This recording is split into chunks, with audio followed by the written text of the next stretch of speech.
guys, welcome back to my channel. And that was Risa saying hi to you guys, but this isn't his channel, it's my channel. So let's just get into today's stories. Bosses. I don't even think I need to say anything more. They are lovely, individual people. No, I am serious, for reals. They are. Yeah, occasionally you'll get the bosses that aren't that fun to work with. But those are the ones we're gonna focus on today. So when I was younger, I worked at a pizzeria, and it was owned by a husband and wife, and they had been married for quite some time. And needless to say, they did not always leave their fighting at home.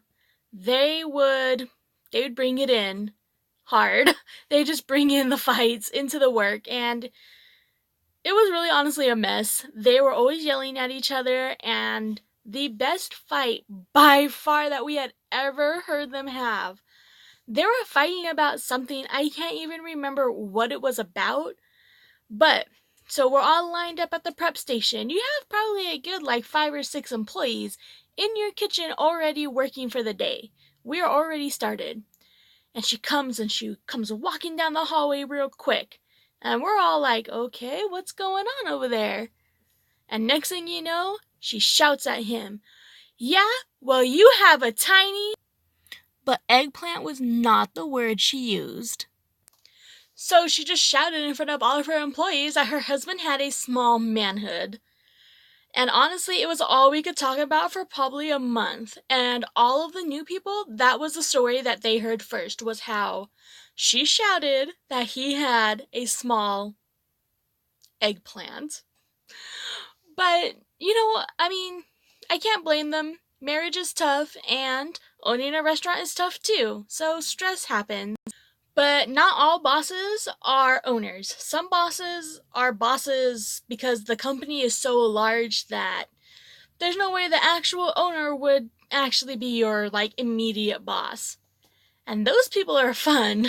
Those people are fun because they take things so seriously. Because if you mess up, there is someone that will breathe down their neck. It's not like they're the top dog. They're, second or third top dog, we'll say. And that brings us to our next story. So I was cutting brisket, and the head chef of the restaurant I worked at, he walked by. And it was really kind of busy, so I had cut maybe 4 or 5 slices. Even though this kind of was my fault, I knew I wasn't supposed to do it, but it was so busy, I was trying to get ahead of the line a bit. And the head chef walks by, and he stops, and he looks, and he's like, what is that? If you're not sure what brisket looks like, let me show you.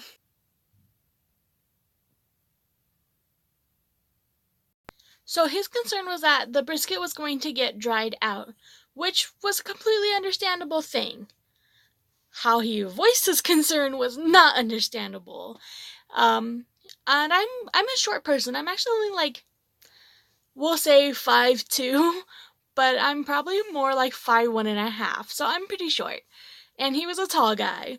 So he proceeds to just kind of get into my face and yell at me that I had cut the meat wrong and I messed up. For some reason, when this situation happened, I blanked out. I could not think of anything to say other than, you have lint in your beard. That's what I told my chef. I panicked and I said, you have lint in your beard. In my defense, he did have lint in his beard, and in my mind, I was young, I was mad, and all I could think of was, if you're gonna get into someone's face and yell, you should be clean. Especially around food, you should be clean and just, looking good. I was young, I was wrong, I should have cut the meat right. He was wrong, he shouldn't have been in my face. Lessons learned, right? So let's end today on a great note, on a boss that was actually really awesome, maybe a little too awesome. And this is one of the actually very few non-cooking related jobs I ever had. and I was a forklift driver for a produce company. And it was a graveyard shift, which I had never done, and I still to this day do not ever want to work graveyard shift. My body's not meant for it. Is your body? If you're just an honest to goodness night person, comment down below. Let me know how you manage to stay up all night long, because I never can. So I was actually expressing to this boss about my concerns about being able to adjust to the schedule of falling asleep during the day, waking up at night. It just wasn't something I was used to. And this boss had the best life advice for this. He just told me to go ahead and take some shots.